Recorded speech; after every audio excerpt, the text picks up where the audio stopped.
Hello everyone, नमस्कार। स्वागत है आप सबका।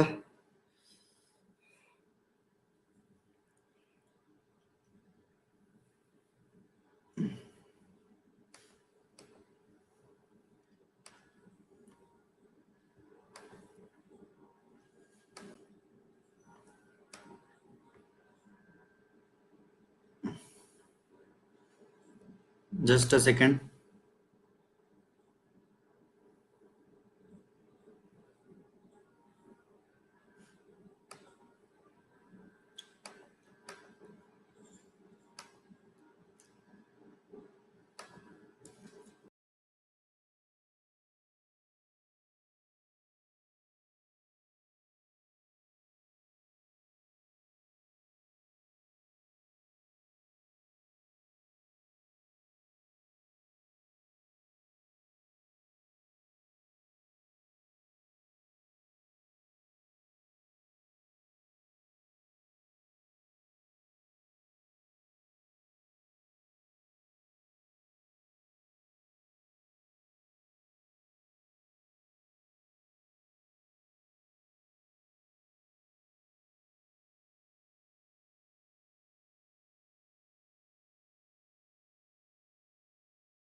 चलिए भाई।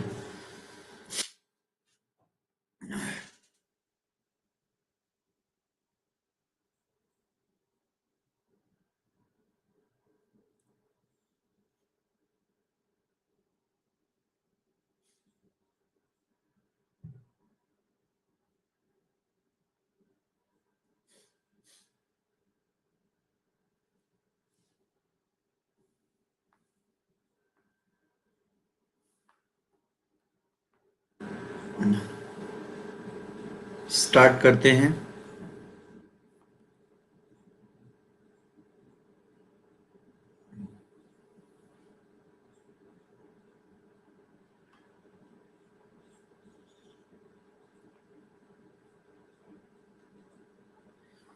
ओके। तो फर्स्ट ऑफ ऑल, सबसे पहले मैं आपको बता दूं कि गुड आफ्टरनून। सबसे पहले मैं आपको बता दूं कि आपकी जो इलेक्ट्रिकल मशीन एक नए सब्जेक्ट के तौर पर, एक नए सब्जेक्ट के रूप में स्टार्ट हो रहा है ना। Electrical machine as a new subject कहाँ पर स्टार्ट हो रहा है? प्लस पर स्टार्ट हो रहा है। कब से शुरू हो रहा है? तो इसकी स्टार्टिंग डेट है 8 फरवरी, 8 Feb 2021। ओके। शाम को क्लास है। अब कौन सी क्लास है शाम को? 5 बजे है आपकी क्लास। 5 बजे आपकी क्लास है। इस क्लास के 1 घंटे बाद। हम्म। तो प्लस पर 8 फरवरी से आपका इलेक्ट्रिकल मशीन शुरू हो जाएगा।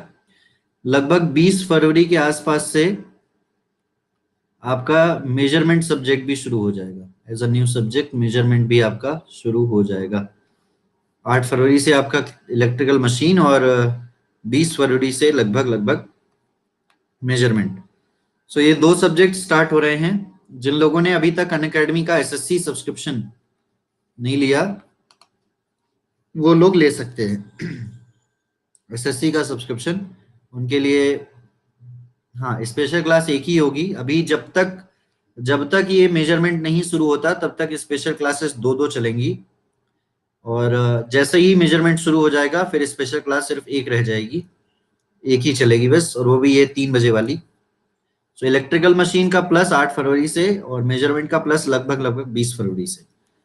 टाइमिंग इलेक्ट्रिकल मशीन की जो रखी है, इलेक्ट्रिकल मशीन की जो टाइमिंग होगी वो हो सकता है कि मॉर्निंग में हो 12 PM पर। 6 PM वाली क्लास खत्म हो गई अभी। हाँ, ब्रह्मास्त्र बैच है, बिल्कुल सही कहा आपने। सो 12 बजे आपकी जो क्लास रहेगी इलेक्ट्रिकल मशीन की, ठीक है। और मेजरमेंट की जो क्लास रहेगी वो शाम को 5 बजे ही रहेगी, 5 PM पर। और इलेक्ट्रिकल मशीन और इसके बीच में एक स्पेशल रहेगा, इसके बीच में स्पेशल रहेगा, वो रहेगा 3 PM पर। सही रहेगा ये टाइमिंग। क्लास देखो, स्पेशल में तुम्हें पढ़ा दूंगा, लेकिन पहले आप लोगों का क्लास एक सुचारू रूप से चलना बहुत जरूरी है। तो पहले हम डिस्कस कर लेते हैं कि कौन सी क्लास कितने बजे रखनी है। तो वो मेरे हिसाब से 12 बजे इलेक्ट्रिकल मशीन, फिर 3 बजे एक स्पेशल सेशन और फिर 5 बजे मेजरमेंट का सेशन। ठीक है, इज इट ओके एवरीवन? आप लोग आराम आराम से गैप ले लेकर पढ़ते रहेंगे तो ज्यादा हेडेक वो भी नहीं आएगा, बर्डन भी नहीं आएगा एक साथ, और बढ़िया से पढ़िएगा, है कि नहीं? तो दोपहर में 12 बजे इलेक्ट्रिकल मशीन, 3 बजे स्पेशल सेशन और मेजरमेंट की क्लास 5 बजे। सभी लोग इस चीज के लिए अग्री है मेरे हिसाब से, तो इसमें कोई प्रॉब्लम नहीं आनी चाहिए। एक बार बता दो, सभी लोग एग्री है ना? 12 बजे इलेक्ट्रिकल मशीन, स्पेशल सेशन 3 बजे और मेजरमेंट 5 बजे। यूट्यूब की क्लास की जो टाइमिंग रहेगी वो 10 PM है, वो फिक्स है, वो चेंज नहीं हो सकती। यूट्यूब की क्लास की टाइमिंग वो 10 PM फिक्स है, वो चेंज नहीं हो सकती।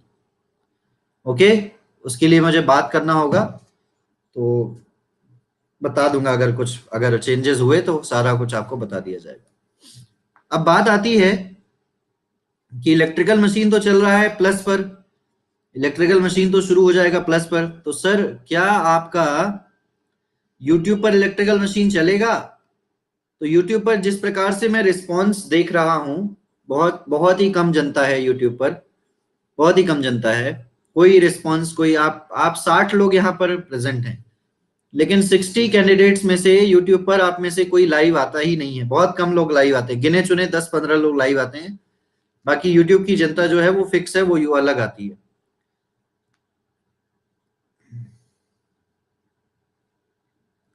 Mister Ved Prakash Meena, SSC subscription के अंदर पूरा सिलेबस फिनिश किया है मैंने। होल सिलेबस एसएससी सब्सक्रिप्शन के अंतर्गत आपको मिल जाएगा, होल सिलेबस।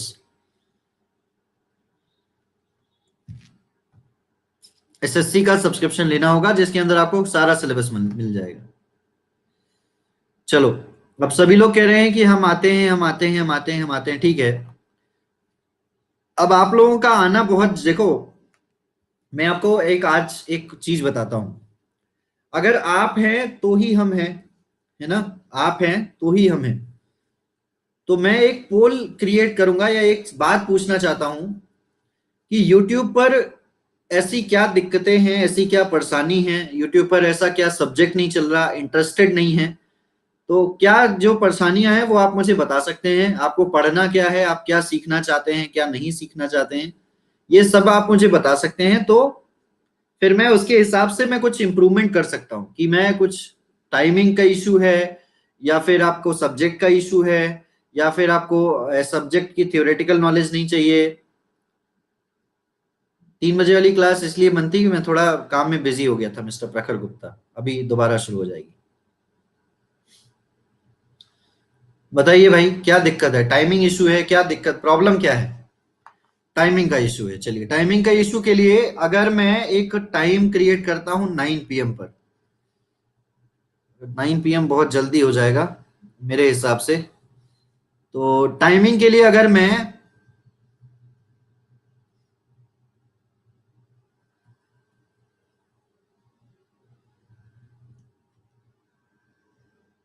10 PM परफेक्ट है, 10 PM परफेक्ट है, 11 नहीं हो सकता, 10 PM इज परफेक्ट। अगर 10 PM की जगह, चलो ठीक है, अगर 10 PM की जगह 3 PM हो जाए तो सही है क्या? दोपहर में 3 PM पर, फिर स्पेशल को उठाकर मैं 7 बजे कर दूंगा, 7 PM पर, या 6 PM पर स्पेशल उठाकर कर दूंगा, स्पेशल को उठाकर 6 बजे कर दूंगा, और YouTube की टाइमिंग को 10 PM कर दिया जाए। YouTube 3 बजे दोपहर में नहीं आ सकते? YouTube 3 बजे दोपहर में नहीं आ सकते? ऐसा क्या है 3 बजे भाई? क्या सबकी मीटिंग होती है? क्या गर्लफ्रेंड से मिलने जाते हो? हैं? ऐसा क्या 3 बजे? सबके सब टाइमिंग दे रखी है क्या किसी को?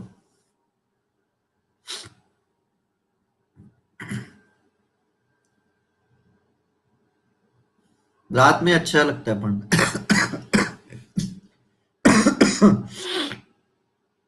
ओके चलो, एक चीज समझ में आ गई कि YouTube की टाइमिंग 10 PM ठीक है। YouTube 10 PM ठीक है ना?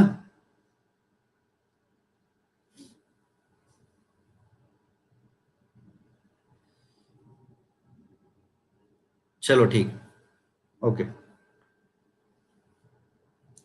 अब चलो रही बात सब्जेक्ट की, तो अब आपको सब्जेक्ट नॉलेज चाहिए या फिर क्या करना क्या है, आप ये बता दो।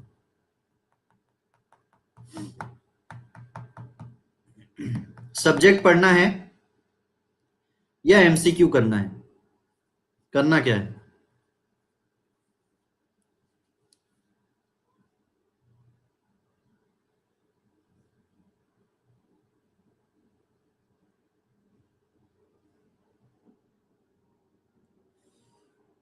बेसिक से पढ़ना है मिस्टर वेद प्रकाश मीना। अगर आपको बेसिक से पढ़ना है सर, तो आप SSC का सब्सक्रिप्शन ले लो, ठीक है? समय वेस्ट किए बिना SSC का सब्सक्रिप्शन ले लीजिए। वहां पर आपको बेसिक से क्लास लगाई गई है। प्रैक्टिस मोर इंपॉर्टेंट, MCQ रखा जाए यूट्यूब पर। ओके ठीक है, ठीक है, ठीक है। स्पेसिफिक यूट्यूब 4 दिन थ्योरी 1 दिन प्रैक्टिस, सब्जेक्ट वाइज MCQs, एक क्रैश कोर्स SSC JEE के लिए एग्जाम तक।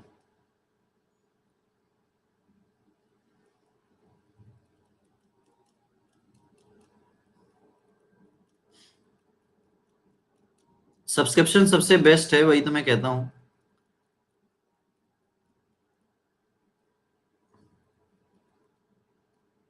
चलो ठीक है, मैं समझ गया कि क्या है सबका व्यू। सब लोगों को ज्यादातर मैं देख पा रहा हूं कि उनको MCQs ही चाहिए, MCQs ही चाहिए, है ना? Okay, so what I will do is, मैं अब से अपने YouTube के कंटेंट को मैं अपने YouTube के कंटेंट को थ्योरी और एज वेल एज MCQs में चेंज करता हूँ। थ्योरी MCQ साथ में करता हूँ, अपने अपने कंटेंट को थ्योरी प्लस MCQ करता हूँ, साथ के साथ दोनों काम हो जाए। तो डेली बेसिस पर थोड़े हम 15-20 MCQs भी करेंगे और थ्योरी भी पढ़ेंगे, ठीक है? पूरा थ्योरी नहीं रहेगा, थ्योरी प्लस MCQs दोनों रहेगा। ओके ना? हाँ ठीक, चलो ओके। तो मैक्सिमम लोग जितने यहाँ पर आप देख रहे हो ना, सबको यूट्यूब सेशन अटेंड करना अनिवार्य है। देखो, मैं हर फ्राइडे को मैंने अभी तक डिजिटल क्लास 2-2 घंटे की ली है। पिछले 3 फ्राइडे से 2-2 घंटे की क्लास ले रहा हूँ। इस फ्राइडे भी आपकी 2 आवर्स की क्लास है, 2 आवर्स की क्लास है, और वो भी डिजिटल इलेक्ट्रॉनिक्स की ही क्लास है। सुन लीजिए पहले, इस फ्राइडे को भी डिजिटल इलेक्ट्रॉनिक्स की क्लास है और 2 आवर्स की क्लास है, 9 PM टू 11 PM। हाँ, 9 PM टू 11 PM। और थ्योरी प्लस MCQ दोनों सेशन रहेगा। इस फ्राइडे को भी 2 घंटे की क्लास है, डिजिटल इलेक्ट्रॉनिक्स की क्लास है, यूट्यूब पर है, 9 बजे से 11 बजे तक है। अब ये बात तो मैंने आपको बता दी। इस फ्राइडे के बाद अगर इस फ्राइडे को डिजिटल इलेक्ट्रॉनिक्स खत्म हो जाता है, तो अगले फ्राइडे से, नेक्स्ट फ्राइडे से हम लोग एक मॉक टेस्ट रखेंगे, मतलब कुछ फिक्स्ड क्वेश्चन का एक मॉक टेस्ट रखेंगे, जिसमें आपको अपने आप को पहचानना होगा कि आप कितने अच्छे से प्रिपरेशन कर रहे हैं। हर फ्राइडे को एक मॉक टेस्ट रखेंगे, और वो मॉक टेस्ट तकरीबन 1.5 घंटे का होगा। मैं कोशिश करूंगा कि 1.5 आवर का हो जाए, 1.5 घंटे से 2 घंटे का। ठीक है, तो ये आपकी फ्राइडे को मॉक टेस्ट हो जाएगा, हर फ्राइडे, एवरी फ्राइडे। ओके, हर फ्राइडे को जो भी आपने मंडे टू फ्राइडे में पढ़ा होगा उसका एक मॉक टेस्ट होगा 1.5 घंटे का। ये मैं फिक्स कर देता हूँ, फ्राइडे को 9 बजे से रहेगा वो मॉक टेस्ट, 9 PM टू 10:30। हाँ, तो कल यूट्यूब पर 9 बजे से क्लास रहेगी। हर फ्राइडे को 9 बजे से लेके 10:30 और 11 बजे तक आपका एक मॉक टेस्ट रहेगा, और वो मॉक टेस्ट आपका 1.5 घंटे से 2 घंटे का रहेगा, यूट्यूब पर रहेगा। ठीक है, एक और चीज सुनिएगा ध्यान से, इस सैटरडे को इस सैटरडे को या संडे को, परसों या उसके बाद अगले दिन, इस सैटरडे या संडे को क्यों ना एक दिन आपका यूपीपीसीएल का मॉक टेस्ट हो जाए, यूपीपीसीएल का मॉक टेस्ट हो जाए आपका 150 क्वेश्चन का, 150 क्वेश्चंस का, 150 क्वेश्चंस का, 150 क्वेश्चंस का है। सैटरडे या संडे में सारे सब्जेक्ट मॉक टेस्ट, इस सैटरडे या संडे को, ओनली टेक्निकल, प्लस पर नहीं है, स्पेशल है, special special special special special special, only special, Unacademy पर, अन अकेडमी पर, अन अकेडमी पर, ये भी सुन लीजिए। नहीं, पोल पर अभी पता नहीं, बस अभी मैं 150 क्वेश्चन का मॉक टेस्ट लेने वाला हूँ, ओनली टेक्निकल, सिर्फ टेक्निकल, 150 क्वेश्चन, 2 से 2.5 घंटे का रहेगा, 2 hours to 2.5 hours, 2.5 hours। See will not, मैं वहां पर क्वेश्चन डिस्कस नहीं करूंगा, मैं पहले ही बता दे रहा हूं, मैं वहां पर किसी भी क्वेश्चन को इलेबोरेट नहीं करूंगा, डिस्कस नहीं करूंगा। पोल पर होगा, आपने सही आंसर किया, आपका 1 नंबर, आपने गलत किया, मैं डिस्कस नहीं करूंगा कि ये गलत क्यों है, इसका ये आंसर है, इसका ये आंसर क्यों है। I will not discuss there, मैं सिर्फ वहां पर पोल क्रिएट करूंगा, 2-2.5 घंटे तक बैठा रहूंगा, और आपको 150 नंबर में से नंबर लेके आने होंगे। जी हाँ, रैंक पता चल जाएगा, पोल पर होगा। एनालिसिस कभी कर लेंगे, एनालिसिस बाद में कर लेंगे, टेस्ट मोड पर होगा। हर एक क्वेश्चन को 30 सेकंड से 50 सेकंड का समय दिया जाएगा, उसमें आपको उस क्वेश्चन को करना होगा। 2 से 2.5 घंटे यूपीपीसीएल में भी मिलेगा आपको, तो 2 से 2.5 घंटे यहां भी दिए जाएंगे, जब तक आपके 150 क्वेश्चन नहीं हो जाते तब तक टाइमर चलता ही रहेगा। Is it okay for everyone? Is it okay for everyone? UPPCL का, जेई का एक मॉक टेस्ट क्रिएट करते हैं 150 क्वेश्चन का, ओनली एंड ओनली टेक्निकल। बढ़िया है, चलिए ओके। सो हम ये कुछ इस तरीके से प्लानिंग कर रहे हैं अब, कि अब एक बार दोबारा से शेड्यूल सुन लीजिए। Monday to Friday, Monday to Friday YouTube पर एसएससी वाले ही करेंगे भैया, सब लोग कर सकते हैं। क्वेश्चन का लेवल एसएस जेई बेस्ड रहेगा, क्वेश्चन का लेवल जेई बेस्ड रहेगा, देखा आंसर किया, देखा आंसर किया, ऐसा। एमसीक्यू है आज? अरे है दादा, रुको करा रहा हूं।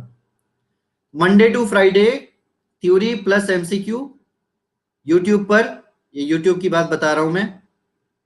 यूट्यूब पर फ्राइडे को आपको मैंने बता ही दिया, 9 से 10:30 एक mock test, Monday to Friday में ये प्लानिंग है। स्पेशल सेशन का टाइमिंग मैंने आपको बता दिया, 3 PM स्पेशल सेशन रोजाना, मंडे टू फ्राइडे। प्लस शुरू होगा वो 12 बजे होगा मशीन का, 5 बजे होगा प्लस, तो वो चलेगा आपका मेजरमेंट का, और यूट्यूब की टाइमिंग तो 10 PM आपको पता है। हाँ, वैसा ही रहेगा, यूपीपीसीएल में जैसा आता है वैसा ही रहेगा, एग्जाम बेस्ड, एग्जाम बेस्ड रहेगा, जेई बेस्ड रहेगा। Okay, done. चलो, तैयारी जोरदार रखिए बस। बेसिक इलेक्ट्रॉनिक्स और 1000 प्लस ये खत्म हो गया। अब बेसिक इलेक्ट्रॉनिक्स के 4-5 क्लासेस बची हुई हैं, 5 क्लासेस लगभग, ये भी फिनिश हो जाएगा। सारा आपको एक कैटेगरी के अंदर मिल जाएगा, एसएससी के अंदर अंदर सारे के सारे सब्जेक्ट्स एक कैटेगरी के अंदर हो चुके होंगे। कल 9 बजे मॉक नहीं है, कल 9 बजे शबनम डिजिटल इलेक्ट्रॉनिक्स डिस्कशन होगा। कल नहीं, अगले हफ्ते से मॉक, डिजिटल इलेक्ट्रॉनिक्स एक बार फिनिश हो जाए, अगले हफ्ते से मॉक कर लेंगे, ठीक है ना? अगले हफ्ते से सब्सक्रिप्शन ले लो भाई। पहला सवाल आपका, आपकी स्क्रीन पर ये रहा। If the ripple factor of the output wave of rectifier is low, it means that,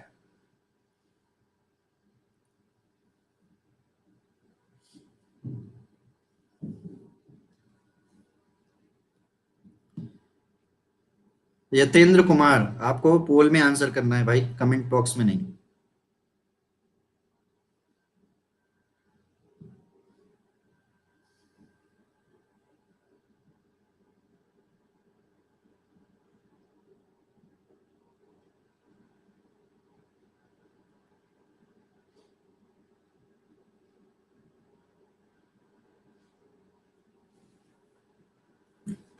correct answer is A.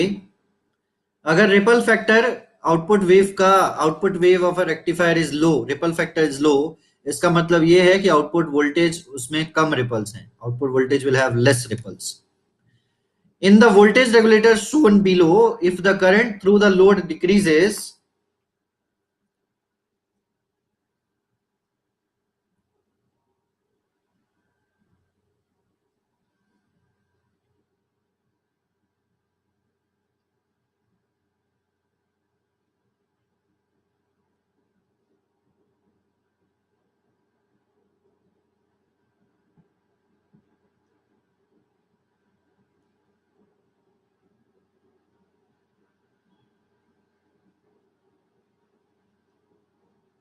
Correct answer है इसका सी।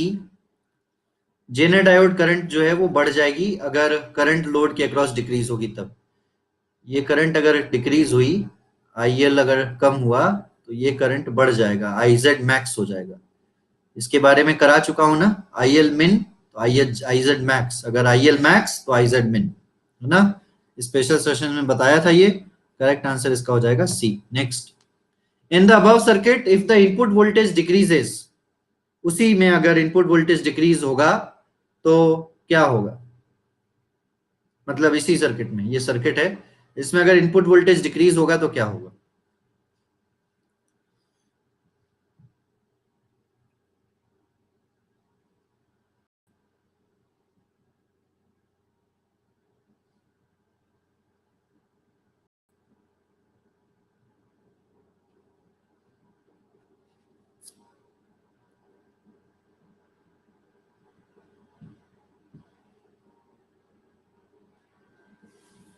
करेक्ट आंसर हो जाएगा D, Zener diode current decrease होने लगेगी। ये वही कॉन्सेप्ट है कि अगर इनपुट वोल्टेज को वेरिएबल बना दिया तो इनपुट वोल्टेज के मिनिमम होने की वजह से करंट आई जो है वो मिनिमम रहेगी, और करंट आई अगर मिनिमम रहेगी तो आई जेड करंट जो जेनर डायोड की करंट है वो भी आपकी मिनिमम रहेगी। ये आपको मैंने स्पेशल क्लासेस में जेनर वोल्टेज रेगुलेटर का कॉन्सेप्ट बताया हुआ था, हाँ या ना। तो करेक्ट आंसर हो जाएगा आपका, जेनर डायोड करंट डिक्रीज हो जाएगी अगर आपने इनपुट वोल्टेज को डिक्रीज किया तो। The limitation of the voltage multiplying circuit is that,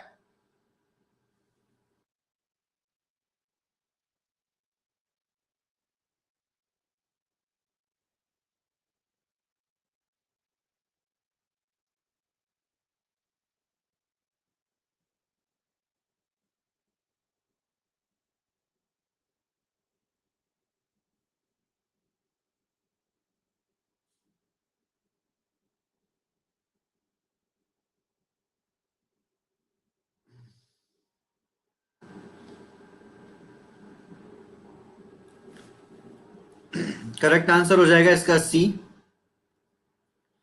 voltage multiplying circuit का लिमिटेशन ये है कि जैसे जैसे वोल्टेज बढ़ता चला जाएगा आउटपुट पर करंट आपको कम मिलता चला जाएगा। Is as simple as that. High output current is difficult to obtain, इसमें तो कोई डाउट होना ही नहीं चाहिए। आपको voltage multiplying circuit, voltage doubler पढ़ाया है कि नहीं, voltage multiplier circuit. Voltage multiplier circuit में आपने देखा था ट्वाइस वीएम, फिर एक और सर्किट जोड़ा थ्राइस वीएम, फिर एक और सर्किट जोड़ा 4 टाइम्स ऑफ वीएम। इस तरीके से आप वोल्टेज को आगे आउटपुट पर बढ़ता हुआ प्राप्त करते जा रहे थे। तो जब वोल्टेज बढ़ेगा तो आउटपुट करंट आपको डिफिकल्ट हो जाएगा ज्यादा प्राप्त करना। तो करेक्ट आंसर हो जाएगा इसका सी।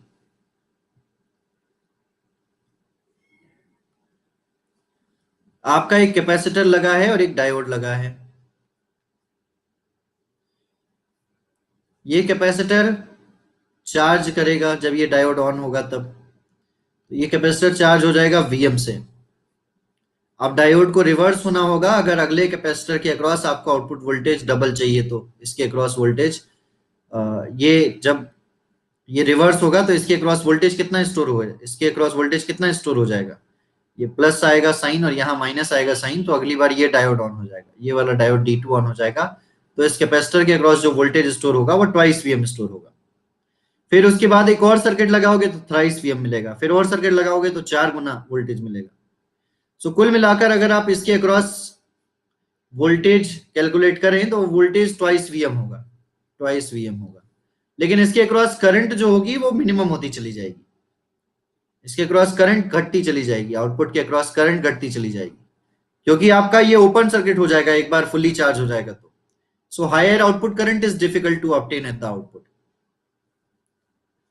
आया समझ में?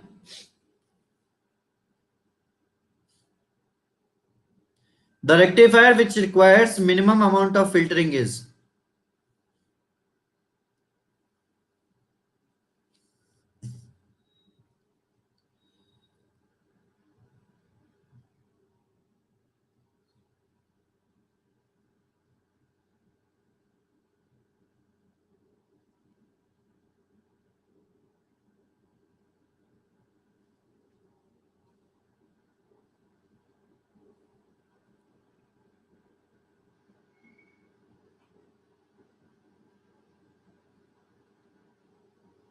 करेक्ट आंसर है इसका D, SCR half wave rectifier. Half wave rectifier, full wave rectifier, इसमें डायोड, अगर आप डायोड अप्लाई करोगे, डायोड लगाओगे, तो ऑब्वियस सी बात है कि रिपल कंटेंट ज्यादा है। Voltage ripple factor half wave में 121% है और फुल वेव में 48% है।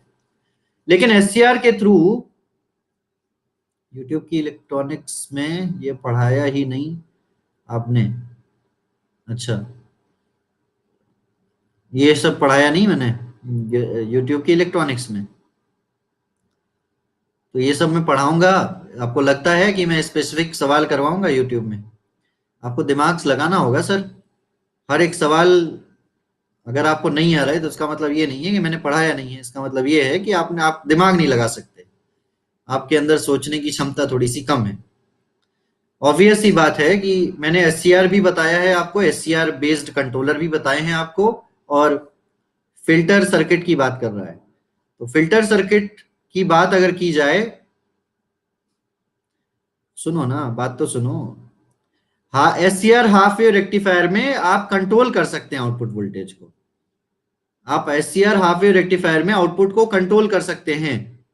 आप चाहें तो इसके फिल्टरिंग रिक्वायरमेंट को और इंप्रूव कर सकते हैं जितना फुल वेव रेक्टिफायर में मिले। वोल्टेज डबलर सर्किट तो खैर ये हो ही नहीं सकता, क्योंकि ये तो वोल्टेज फिक्स कर रहा है, ये तो वोल्टेज को फिक्स कर रहा है, ये ऐसा कर रहा है, ऐसा ऐसा कर रहा है, ऐसा कर रहा है ना? तो इसके अंदर तो फिल्टरिंग रिक्वायरमेंट की बात ही नहीं होती। लेकिन ये डायोड बेस्ड है ना, these are the diode based. SCR based में हम कंट्रोल कर सकते हैं ना, using the firing circuit. Using the firing circuit हम कंट्रोल कर सकते हैं अपने आउटपुट को। हम चाहें तो आउटपुट वोल्टेज कम प्राप्त कर सकते हैं, जिससे फिल्टर कंटेंट कम हो जाएगा। हम अपने अल्फा को वेरी करके आउटपुट वोल्टेज को कम या ज्यादा कर सकते हैं।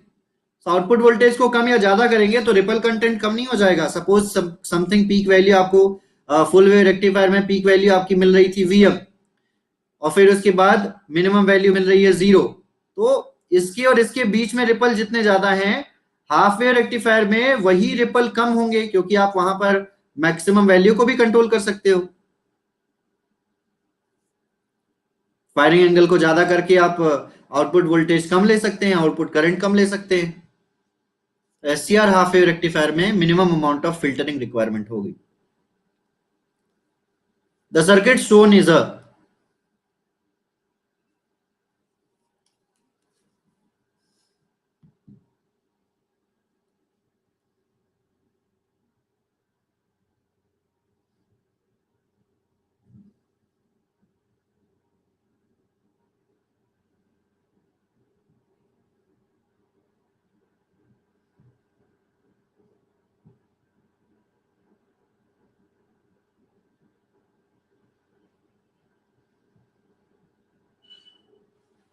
करेक्ट आंसर हो जाएगा इसका सी, हाई पास फिल्टर। तो ये हाई पास फिल्टर कैसे हुआ?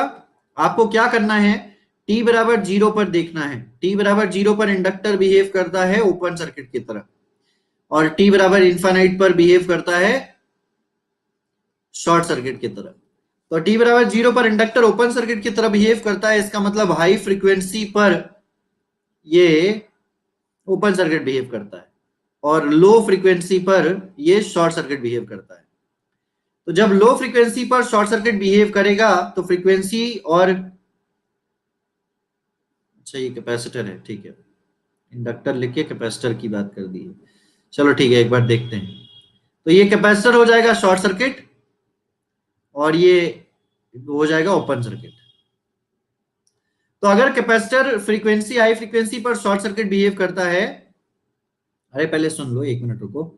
अगर हाई फ्रीक्वेंसी पर ये शॉर्ट सर्किट बिहेव करता है और लो फ्रीक्वेंसी पर ओपन सर्किट बिहेव करता है, तो लो फ्रीक्वेंसी पर आपको आउटपुट नहीं मिलेगा, आउटपुट वोल्टेज जीरो हो जाएगा लो फ्रीक्वेंसी पर, इजंट इट? अगर लो फ्रीक्वेंसी पर देखा जाए तो कैपेसिटर के ओपन होने की वजह से टी बराबर जीरो पर कैपेसिटर शॉर्ट सर्किट, टी बराबर इन्फानाइट पर कैपेसिटर ओपन सर्किट। तो फ्रीक्वेंसी जीरो पर कैपेसिटर कैसे बिहेव करेगा? Open circuit. और फ्रीक्वेंसी इन्फानाइट पर कैसे बिहेव करेगा? Short circuit. तो इसका मतलब ये हुआ कि लो फ्रीक्वेंसी पर आपको आउटपुट नहीं मिलेगा, लेकिन हाई फ्रीक्वेंसी पर आपको आउटपुट मिलेगा। हाँ या ना? ये ऐसा मिलेगा, हाँ या ना? बोलो। लो फ्रीक्वेंसी पर आपको आउटपुट नहीं मिलेगा और हाई फ्रीक्वेंसी पर आपको आउटपुट मिलेगा। अरे ये कैपेसिटर ही है यार, ये जो सिंबल बना है ये कैपेसिटर का सिंबल है। जो सिंबल बना है वो कैपेसिटर का सिंबल है, इंडक्टर का सिंबल नहीं है। सिंबल देख लेते एक बार फिर करते। सिंबल देख रहे हो ना, कैपेसिटर का है, इंडक्टर का थोड़ी है। तो इस सिंबल पर लो फ्रीक्वेंसी पर आपको आउटपुट नहीं मिल रहा ना, और हाई फ्रीक्वेंसी पर आपको शॉर्ट सर्किट मिल रहा है। तो हाई फ्रीक्वेंसी पर तो आपको गेन मिलेगा, लेकिन लो फ्रीक्वेंसी पर गेन नहीं मिलेगा। गेन गेन गेन गेन नहीं मिलेगा। तो जब गेन नहीं मिलेगा लो फ्रीक्वेंसी पर, तो ये एचपीएफ हुआ ना, हाई पास फिल्टर ही तो हुआ। हाई पास फिल्टर ही तो हुआ। मैं भी इंडक्टर सोच के आंसर बता रहा था, लेकिन अभी किसी ने बोला कि सर ये कैपेसिटर है, तब मुझे ध्यान आया कि यहाँ सिंबल तो कैपेसिटर का है। उसने लिख इंडक्टर दे दिया है टाइपिंग में, फिगर में, लेकिन कैपेसिटर है। तो इस तरीके से हो जाएगा। क्लियर हो गया सबको अब?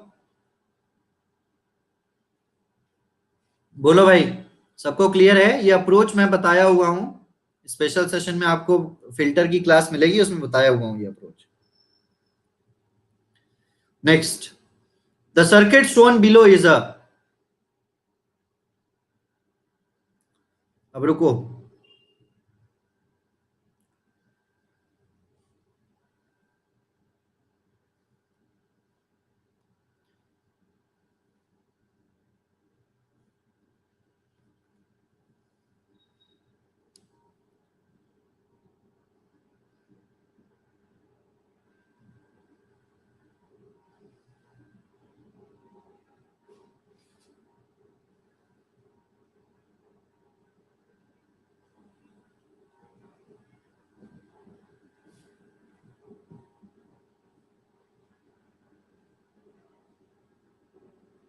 करेक्ट आंसर है इसका बी, लो पास फिल्टर। तो लो फ्रीक्वेंसी पर एफ बराबर जीरो पर कैपेसिटर तो ओपन हो गया, टी बराबर इन्फानाइट पर कैपेसिटर ओपन हो गया। तो जब ओपन हो गया तो आउटपुट वोल्टेज क्या मिलेगा? वी के बराबर मिलेगा। और हायर फ्रीक्वेंसी पर कैपेसिटर हो गया short, open circuit short circuit, तो आउटपुट वोल्टेज मिलेगा जीरो। तो फ्रीक्वेंसी रिस्पॉन्स कैरेक्टरिस्टिक्स बनाइए। तो ये गेन हो गया और ये फ्रीक्वेंसी हो गई। लो फ्रीक्वेंसी पर वी नॉट वी आई, लेकिन हाई फ्रीक्वेंसी पर जीरो। ये हो गया एलपीएफ, लो पास फिल्टर। हाई पास इसने हायर गेन को रिजेक्ट कर दिया, तो करेक्ट आंसर हो जाएगा लो पास फिल्टर। क्लियर है सबको? कोई दिक्कत वाली बात नहीं होनी चाहिए। नेक्स्ट, अगला, इसका आंसर बताओ भाई क्या है?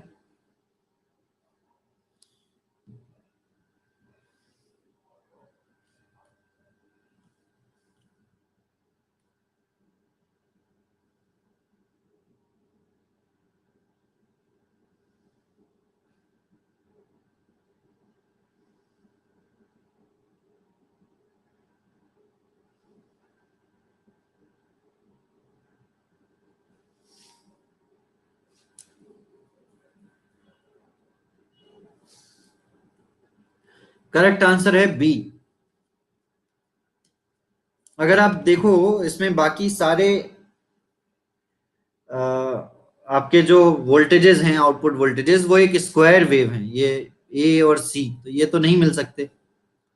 और अगर हम बात करें इस वाले सेगमेंट की बात करें, तो ये जो दो जेनर डायोड लगे हुए हैं और दोनों ऑपोजिट डायरेक्शन में लगे हुए हैं, तो एक रिपल नहीं, एक वोल्टेज फिक्स करेगा, दूसरा फॉरवर्ड बायस हो जाएगा।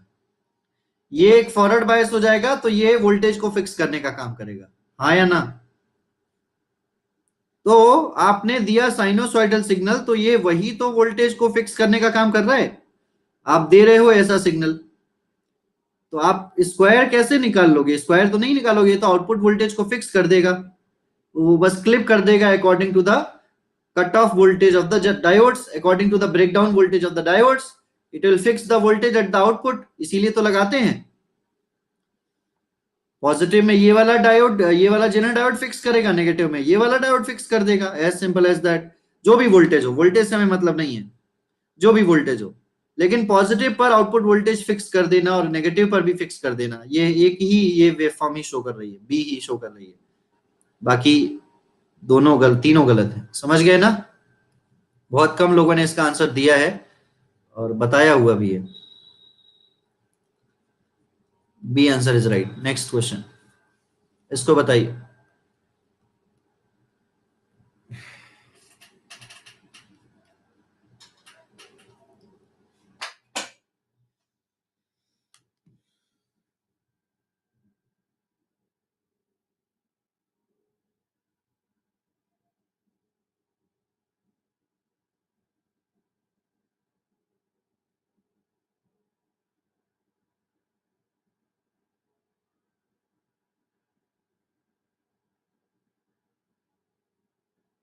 Correct answer is B. Again only 26% लोगों ने सही आंसर दिया है। दादा, 5 वोल्ट की साइकिल आएगी तो ये 5 वोल्ट अपने अक्रॉस स्टोर कर लेगा, लेकिन अगली बार जब -5 वोल्ट की साइकिल आएगी तो प्लस इधर होगा और माइनस इधर होगा। आउटपुट पर आप ऐसे केवीएल लगाओ, तो आउटपुट पर आपको इसके क्रॉस जो वोल्टेज मिलेगा वो प्लस माइनस इधर से मिलेगा, रिवर्स वोल्टेज मिलेगा। आउटपुट वोल्टेज हो जाएगा 5 इसका और 5 इसका, जो आ रहा था सप्लाई का 5, तो 5 और 5 मिलके बनाएंगे 10, और माइनस का 10 मिलेगा। PIV of the diode should be of twice of VM. इस डायोड का जो पीआईवी होना चाहिए वो ट्वाइस वीएम होना चाहिए। आया समझ में? माइनस का 10 means it is a clamper circuit. It is a clamper circuit, बताया हुआ है क्लास में, स्पेशल सेशंस में। श्वेता कुमारी और भी बाकी सभी लोग, क्या हुआ बच्चा लोग, क्या हुआ भाई लोग, मैडम लोग, बताइए हो कैसे गलत हुआ? पढ़ा भी नहीं है ये, कौन सेशन में पढ़ोगे तब? एनालॉग वीक है, जब स्ट्रांग कराया जाता है तब तो आते नहीं है, जब स्ट्रांग करवाया जाता है तब तो आप लोग क्लास में आते नहीं हो। जिसका जिसका स्ट्रांग होगा उसने उसने कर लिया होगा। किसने किसने किया है कोई बताएगा, सही किसका किसका हुआ? Those who have done correct, Ashish Soni, Jyoti Chauhan, Mohit, Akshay, Deepali, Deepak, Saurabh Roy. चलिए वेरी गुड। यूट्यूब पर नहीं है ये क्लासेस, आपको यूट्यूब पर नहीं मिलेंगे। अरे स्पेशल सेशन लिया है इसके लिए। अभी एनालॉग की रिसेंटली अगर आप सीक्वेंस में देखोगे तो स्पेशल में 10 क्लासेस एनालॉग की करवाई हैं, 10 क्लासेस। उसमें अभी अभी पढ़ाया है ये पॉजिटिव क्लैम्पर, नेगेटिव क्लैम्पर। ये नेगेटिव क्लैम्पर है। अभी रिसेंटली स्पेशल में 10 क्लासेस ली हैं, वहां पर जाकर पढ़ लीजिएगा, अभी भी किसी ने नहीं पढ़ा हो तो पढ़ लीजिएगा, आपको ये सारे सवाल आसान लगने लगेंगे, कर ले जाएंगे फिर आप। ठीक, next. If the output of a circuit is a ramp pulses for a input of square pulses, the circuit is plus में होगा। प्लस में क्यों होगा भाई? बेसिक इलेक्ट्रॉनिक्स में क्लिपर क्लैंपर नहीं आता mister Rajiv Kumar, basic electronics में क्लिपर क्लैंपर नहीं आता, एनालॉग इलेक्ट्रॉनिक्स में आता है क्लिपर क्लैंपर। स्पेशल में ऑलरेडी करवा दिया हुआ है, एक बार पढ़ लो वहां पर। टाइम है तो टाइम 30 सेकेंड।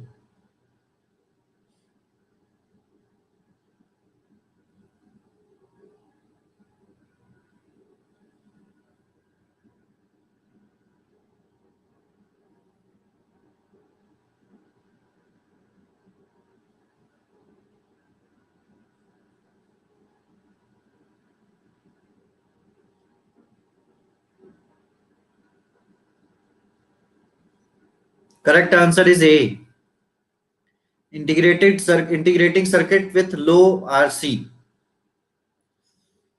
सी कह रहा है कि अगर आउटपुट रैंप पल्स है स्क्वायर के लिए, एक मिनट रुको, एक मिनट रुकिए। आप स्क्वायर को इंटीग्रेट करेंगे तो ही रैंप मिलेगा, इतना तो पता है ना सबको। स्क्वायर को इंटीग्रेट करेंगे तो ही आपको रैंप मिलेगा, इसमें तो कोई डाउट नहीं होना चाहिए। ये मत पूछ लेना कैसे, नहीं तो हम हड्डी मोड़ के बताएंगे, तोड़ मरोड़ के बताएंगे ऐसे। अब बच्चा है कि हाई और लो कैसे होगा। हाई आरसी और लो आरसी,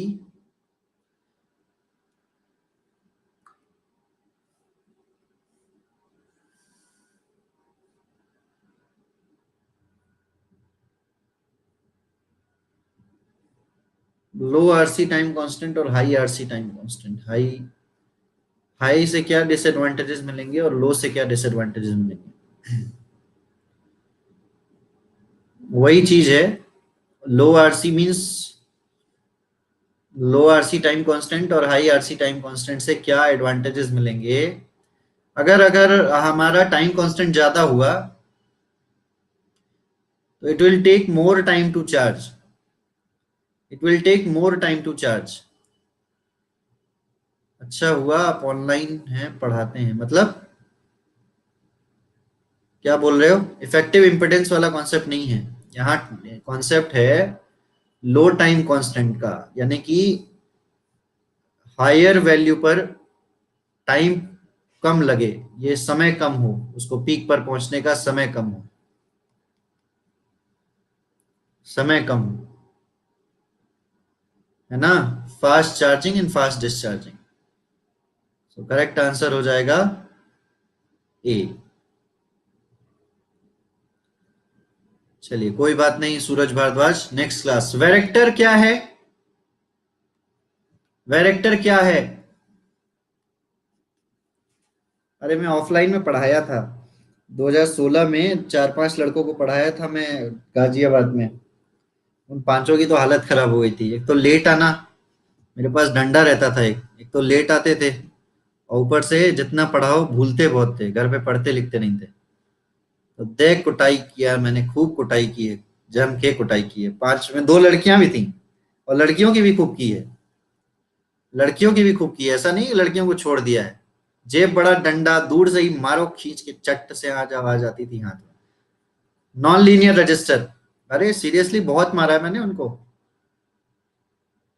बहुत मारा है। Correct answer is A, varactor is a non linear resistor.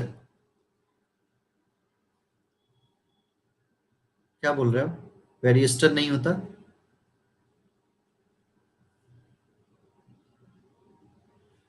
एक लड़की जेई बन गई है उसमें। नंबर नहीं है सर सूरज भारद्वाज जी, नंबर नहीं है मेरा। वेरेक्टर एक नॉन लीनियर कैपेसिटर है। अच्छा अच्छा, हाँ यार सही बात, मैं वेरिएस्टर सोच रहा हूँ। वेरेक्टर तो, वेरेक्टर डायोड एक नॉन लीनियर कैपेसिटर होगा, सही है, सी आंसर होगा। वेरिएस्टर होता है नॉन लीनियर रजिस्टर। इसका ये वेरिएस ये वेरेक्टर डायोड ही नॉन लीनियर कैपेसिटर होगा, capacitor is the right answer. Varistor होता है, varistor is a non linear resistor. एक का सिलेक्शन हो गया बिहार में, बिहार में जेई बन गई है वो एक लड़की का सिलेक्शन हो गया। ऐसा ऐसा ऐसा capacitance, this is a diode. Okay, हाँ करेक्ट आंसर है सी, एक नंबर मिल जाएगा। Next, which of the following statement is not true for a dielectric amplifier.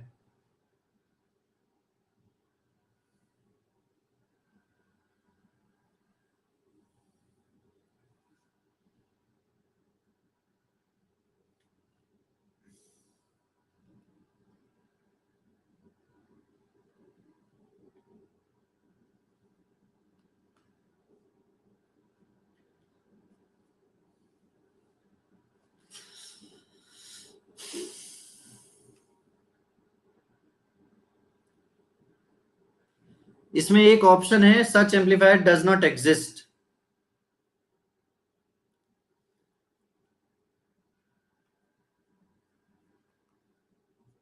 इस प्रकार के एम्पलीफायर कभी एग्जिस्ट नहीं करता, ये सही नहीं है।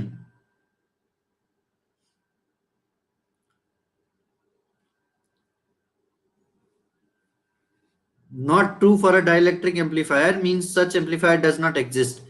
देखो ये एग्जिस्ट करता है, डाइलेक्ट्रिक एम्पलीफायर एग्जिस्ट करता है, तो इसमें लिखा हुआ है एग्जिस्ट नहीं करता, इसका मतलब एग्जिस्ट करता है ना, इसका मतलब एग्जिस्ट करता है ना। फेरो इलेक्ट्रिसिटी पर के सिद्धांत पर काम करेगा, बिल्कुल सही है। इलेक्ट्रो परमिटिविटी होगी, high permittivity is required, high permittivity is required, एक नॉन लीनियर कैपेसिटर है, ठीक है, और it's output is a modulated wave.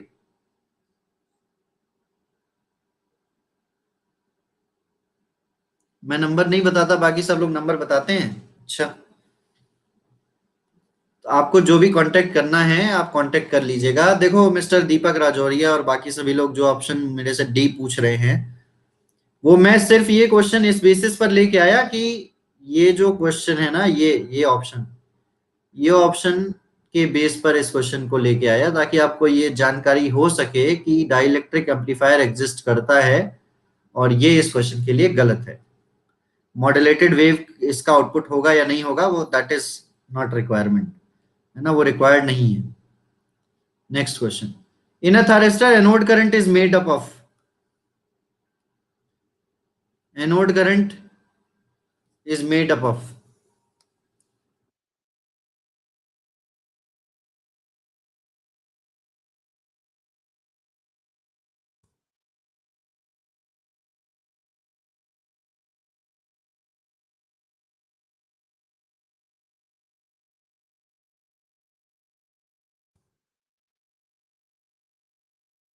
Anode current is a made up of,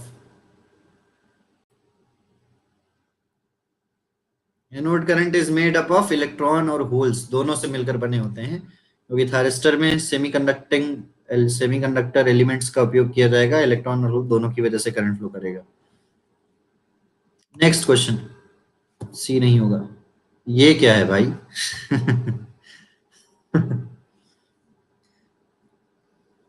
अरे ये सॉरी सॉरी, रुको रुको रुको, मैं कंफ्यूज कर गया। सी आंसर होगा, इलेक्ट्रॉन एंड होल्स बोथ। सी होगा, सी होगा, इलेक्ट्रॉन और होल्स नहीं होगा, इलेक्ट्रॉन एंड होल्स होगा, एंड होगा, एंड। मैंने एंड सोच के बी लगा दिया, अरे अरे एक नंबर और मिल गया, ठीक है, गलती हो गई मेरे से, मैंने इलेक्ट्रॉन एंड होल्स सोच के बी लगा दिया। करेक्ट आंसर सी ही है। सर ऊपर मैंने, मिस्टर सूरज भारद्वाज, ऊपर मैंने कुछ दिया है, ऊपर मैंने कुछ आपको दो चीजें टाइप की हैं, आप वहां पर मेरे से कांटेक्ट कर सकते हैं, ठीक है, mister Suraj Bharadwaj. In a thyristor holding current is, अभी पावर इलेक्ट्रॉनिक्स से क्वेश्चन आएंगे भाई, ठीक है। In a thyristor holding current is, अभी भी आ ही रहे थे पीछे।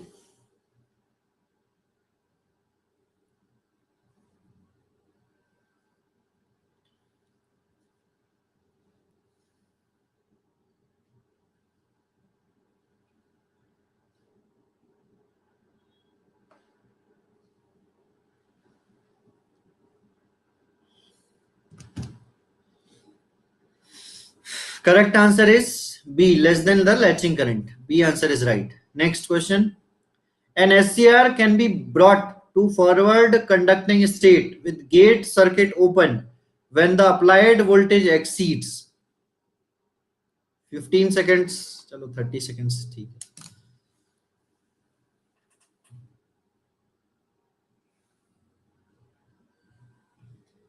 पावर इलेक्ट्रॉनिक्स से क्वेश्चन की प्रैक्टिस स्पेशल सेशन में आज से शुरुआत हो चुकी है।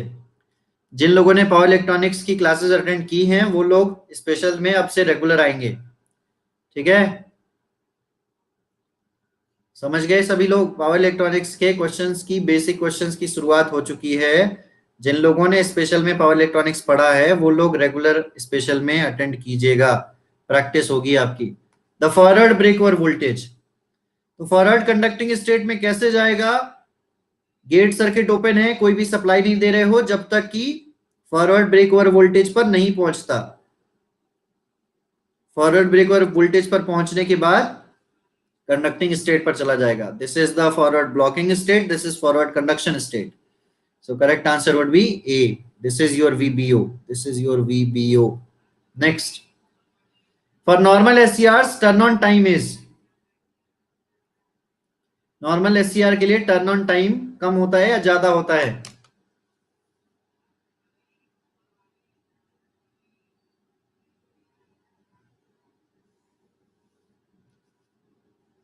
मुझे मालूम था कुछ लोगों ने बी जरूर लगाया होगा, क्योंकि उनने पढ़ा होगा सर्किट टर्न ऑफ टाइम, उन्होंने क्वेश्चन जरूर पढ़ा होगा circuit turn off time, I know that, है ना? आओ दादा, सर्किट टर्न ऑफ टाइम ज्यादा होता है लेकिन टर्न ऑन टाइम थारिस्टर का कम होता है। Turn on time turn off time से कम होता है। Correct answer is A. Circuit का टर्न ऑफ टाइम ज्यादा होना चाहिए डिवाइस टर्न ऑफ टाइम से, ये होना चाहिए, ठीक है ना? लेकिन turn on time turn off time से कम होना चाहिए। ए answer is right. Next, a generator develops 200 volt and has an internal resistance of 100 ohm. Find the power delivered to the load resistance of 300 ohm. अब यहां से answer करो।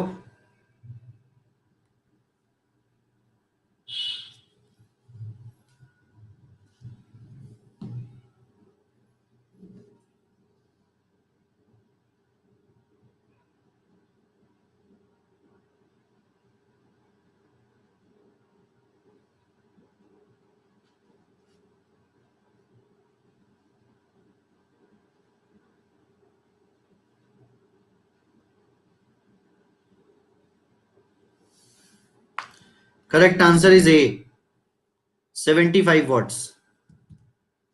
सूरज Bhardwaj comment section पर answer मत दीजिए, पोल में आंसर दीजिए अगर आपको अपनी नॉलेज दिखानी है तो, ठीक है ना?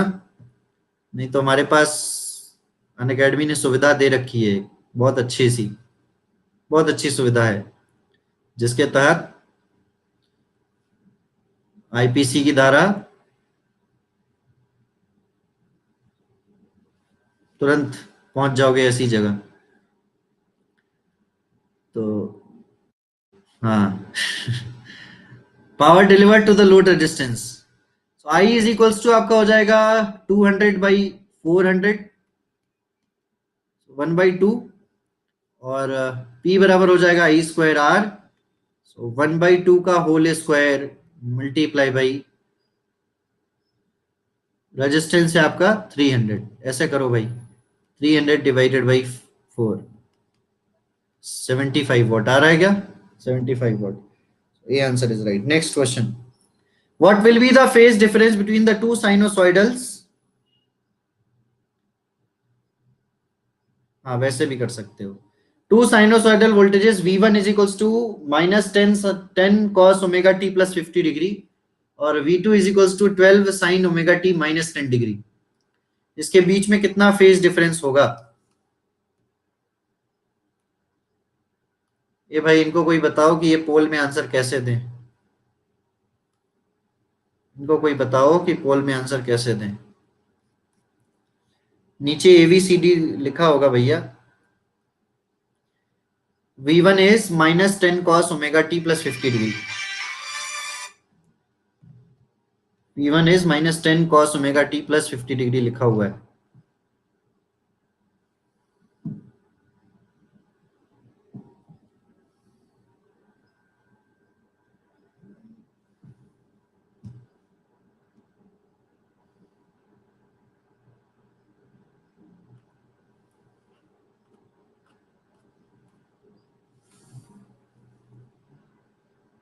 रॉन्ग पोल है क्या? ये कह रहे रॉन्ग पोल मिस्टर प्रखर Gupta.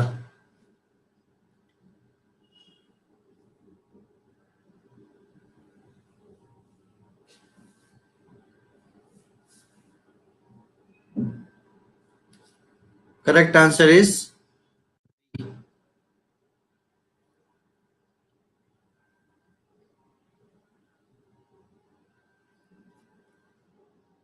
Correct answer is B, 30 degree. So V1 is given minus 10 cos omega t plus 50 degree. So V2 is 12 sin omega T minus 30 degree minus 10 degree. अब बताओ कि किसको चेंज किया जाए, किसको चेंज करना आसान होगा, V1 को या V2 को? V1 आपका है माइनस 10 कॉस, तो आपको मालूम है कि साइन 90 प्लस थीटा, लेकिन साइन 90 प्लस थीटा आपका क्या होता है, प्लस कॉस थीटा होता है। माइनस में कैसे आएगा? साइन 90 प्लस थीटा तो प्लस का कॉस होता है, माइनस कॉस कैसे आएगा? 180 माइनस में भी कॉस काम करते हैं, इसको 10 sine omega T plus 90 plus 50, ऐसे करें क्या?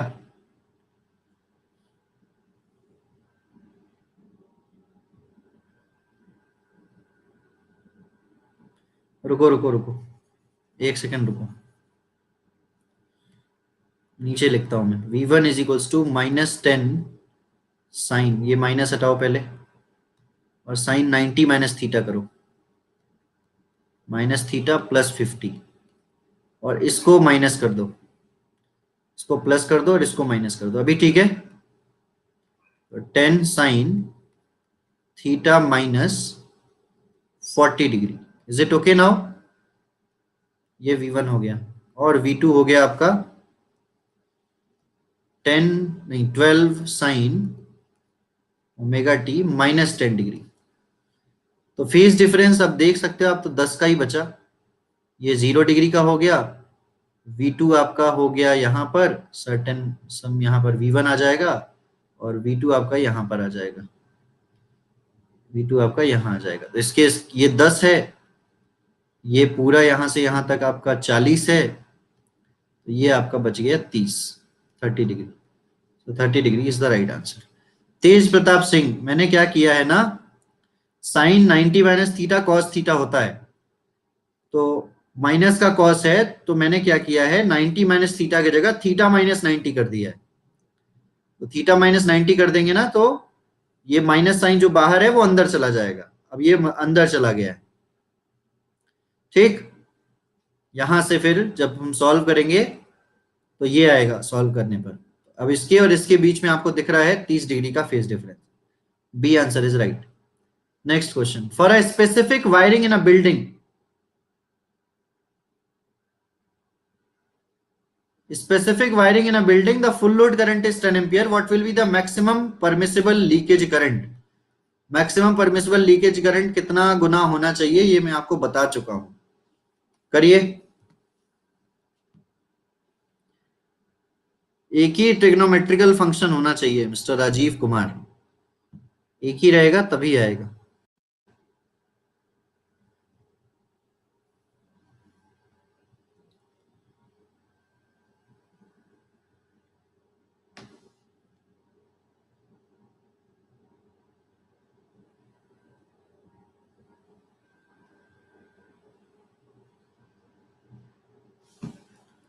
Correct answer is C, correct answer is C. So 10 divided by 5000, leakage current एक बटा लीकेज करंट 1/5000 गुना होती है, तो 0.002 एम्पियर हो जाएगी। इसको सॉल्व करना। नेक्स्ट है, open loop transfer function of a close loop control system is defined as.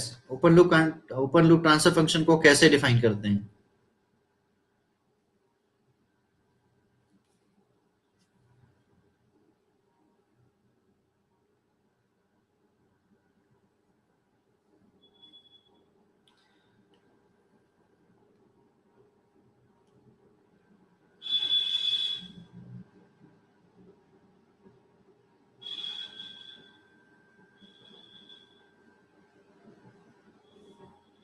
ये थोड़ा सा अजीब सवाल पूछा है।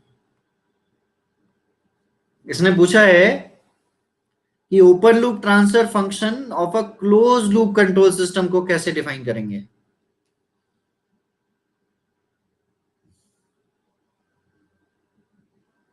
वेट वेट, वही मैं चेक कर रहा हूं, इसने आंसर गलत तो नहीं दिया है।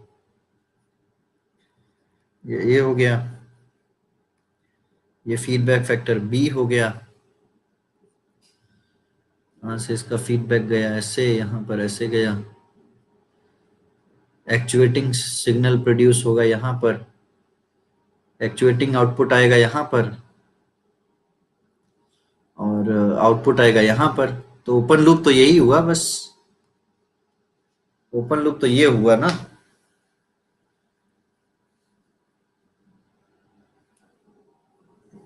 आंसर सी दिया है लेकिन गलत है सी। आउटपुट बाय एक्चुएटिंग सिग्नल होना चाहिए। आउटपुट इज द एक्चुएटिंग, ये आउटपुट बाय एक्चुएटिंग, ये होना चाहिए। ए answer is right. Open loop का तो यही हो जाएगा बस, फॉरवर्ड गेन का आंसर देंगे बस।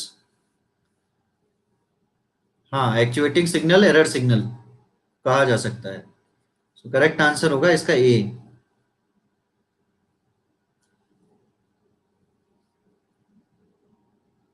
ए answer is right. A answer is right for this question. Okay, output by actuating signal, ये ही सही है। अपॉन द समिंग पॉइंट से पहले का आना चाहिए ना, समिंग पॉइंट से पहले का नहीं आएगा मिस्टर प्रशांत कुमार।